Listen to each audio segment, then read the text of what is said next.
Tak dobrý večer, milé děti. Tak to uděláme ještě jednou. Dobrý večer, milé děti. Tak, výborně.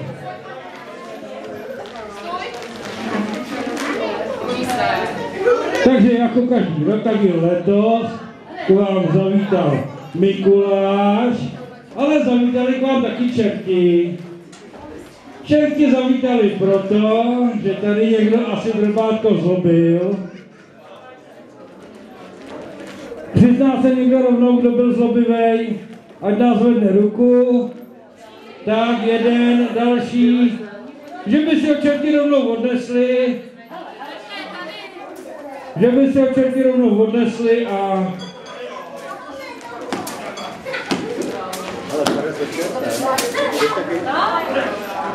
Tak čerti, ještě to drbátko projděte pořádně, podívejte se, jestli tam není někde nějaký zlobivec. Jestli tam není nějaký zlobivec. No, zatím to vypadá docela dobře. Asi tady v těch